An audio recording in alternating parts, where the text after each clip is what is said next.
샬롬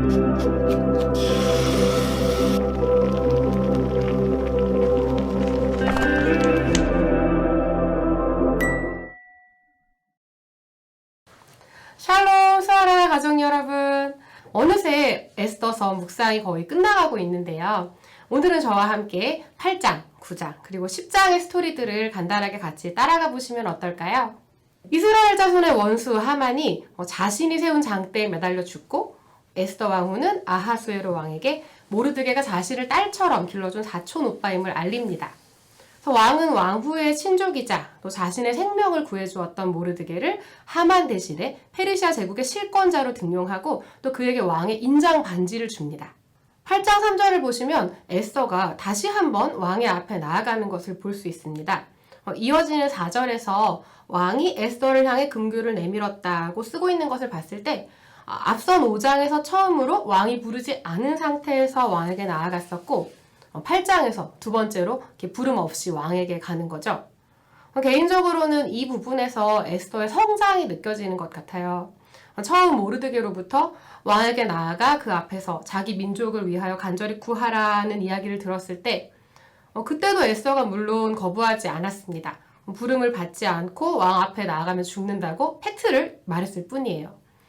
근데 그마저도 곧 죽으면 죽으리다 고백하고 동족을 위해서 왕에게 나아갔습니다. 그런데 오늘 8장에서 왕 앞에 나아간 에스더는 더 이상 고아소녀 에스더는 없고 정말 한 민족, 자기의 민족을 품은 어미가 있다는 그런 느낌이 듭니다. 모르드게가 시켜서 왕에게 간 것이 아니라 스스로 자기 민족을 향한 그 넘치는 마음 때문에 왕 앞에 선 것이죠. 내가 어찌 내 민족이 화당함을 참아보며 내 친척의 멸망함을 참아보리이까.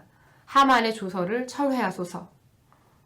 사실 저희가 다니엘 묵상할 때도 봤고 또 여기 에스더 본문에도 나오지만 바벨론이나 페르시아나 한 번 왕의 인장 반지로 도장을 찍은 조서는 철회할 수 없다는 법이 있었습니다.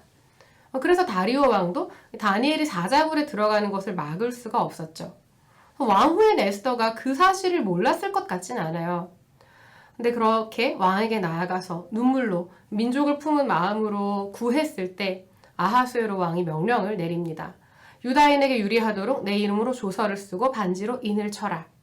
그것이 기존에 하만에 의해 계획되었던 아달월 13일의 유다인 사륙에 유다인들이 맞서 싸울 뿐 아니라 원수들을 공격할 수도 있고 그들의 재산까지도 빼앗을 수 있게 허락하는 조서입니다. 사형 선고와도 같던 멸망의 날이 반격의 날로 바뀌는 그야말로 대반전이 일어납니다. 이 부분이 저는 에스더서의 진짜 하이라이트 같아요. 본문의 표현으로는 9장 1절 유다인의 대적이 그들을 제거하기를 바랐더니 유다인이 도리어 자기를 미워하는 자들을 제거하게 된 날입니다. 그래서 에스더의 눈물과 순종과 헌신과 용기를 사용하셔서 하나님께서 이스라엘 민족을 구원하여 주신, 구원하실 뿐 아니라 높여주신, 그래서 9장에서는 유다인들이 역으로 원수들을 공격하는 그런 스토리가 진행이 됩니다. 한 가지 주목할 만한 부분은 이 왕의 조서에서 원수들의 재산을 탈취하도록 유다인들에게 허락을 하는데 그들의 재산에 유다인들이 손을 대지 않았다는 표현이 2번이나 나옵니다. 가지라고 했는데 안 가진 거죠? 왜 그랬을까요? 한번 묵상해 볼 수 있는 그런 부분인 것 같습니다. 그리고 승리한 유다인들은 잔치를 벌입니다. 에스더서 개괄에서 말씀드렸던 불임절의 기원인데요. 한 규례를 세워 해마다 아달월 14일과 15일을 지키라.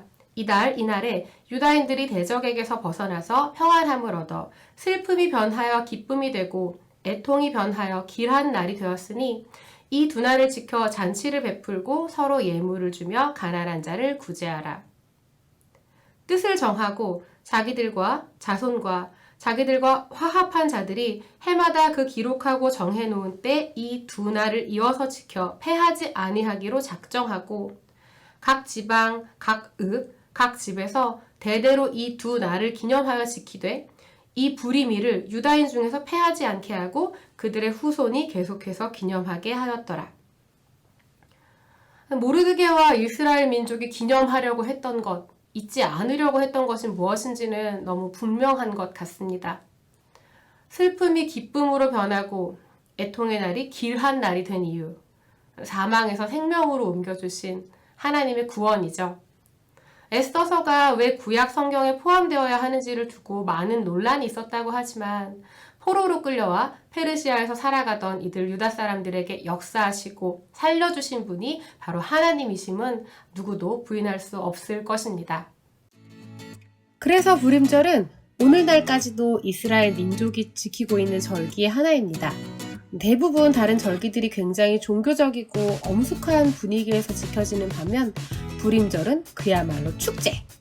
회당에 모여 에스더서를 읽으며 민족을 위해 용기를 냈던 모르드게와 에스더를 기리는 한편 원수에게서 구원해 주신 하나님을 찬양하고 감사하며 기뻐하는 날입니다.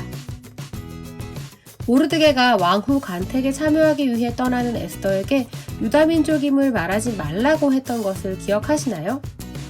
자신의 정체성을 숨긴 채 왕궁에서 지냈던 에스더를 기억하며 불임절에는 가면을 쓰고 가장 행렬을 벌이는 풍습도 생겨났다고 합니다. 오늘날에는 그것이 점차 변질되어서 세속적인 유대인들의 경우에는 불임절 절기를 마치 할로윈처럼 파티 문화로만 즐기기도 한다고 하는데요.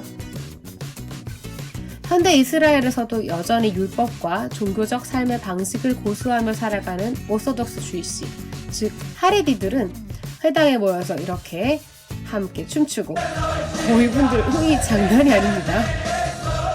가난한 사람들에게 구제를 베풀며 이웃과 음식을 나누어 먹고 취할 때까지 술도 마신다고 합니다. 모르드게에게 축복을, 하만에게 저주를, 이 문장을 계속 외치는데 모르드게와 하만의 이름을 서로 구분할 수 없을 때까지 술에 취해야 한다고 하네요. 재미있죠?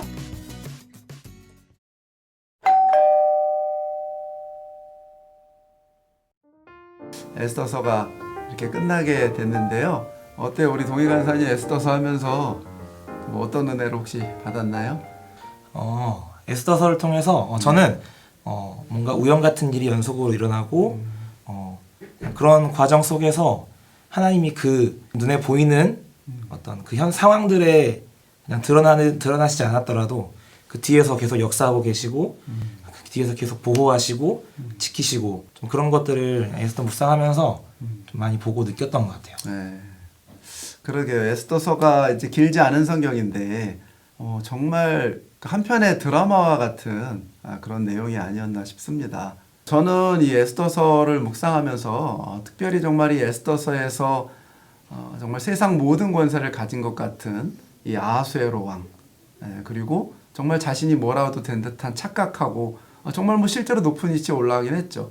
그런 이런 하만, 또 그런 그 강대국 안에서 힘없이 살아가는 이런 모르드게나 에스더와 같은 약소 민족들. 정말 사람이 엄청나게 큰 권세를 가지고 있는 것 같고 무엇이든지 좌지우지하는 것 같은데 실제로 이 모든 역사의 주인공은 하나님이셨다. 실제로는 하나님께서 주권자셨고 이 하나님이 마음을 먹으시고 역사하시니까 하루아침에 죽을 위기에 있던 사람들이 죽일 수 있는 권세를 가진 그런 너무나 감격적인 것 같아요. 맞습니다.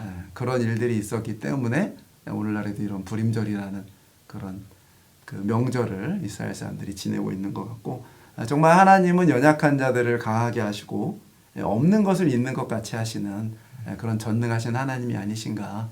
이 하나님께서 우리 수원하나 성도 여러분들에게도 동일하게 역사하셔서 불임 이런 승리의 역사를 가져다 주실 것을 축복합니다. 믿습니다. 아멘. 아멘.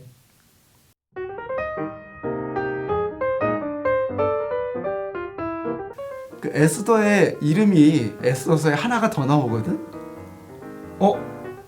알고 있나요 혹시? 알 것 같아요. 알 것 같아요?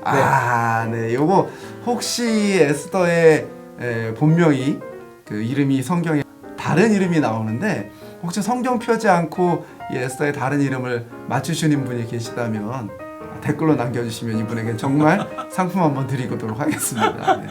끼니 이제 조만간에 나올 마지막 2020년 마지막 끼니 한 권 제가 선물로 드리도록 할게요. 할렐루야. 아멘. 수고하셨습니다.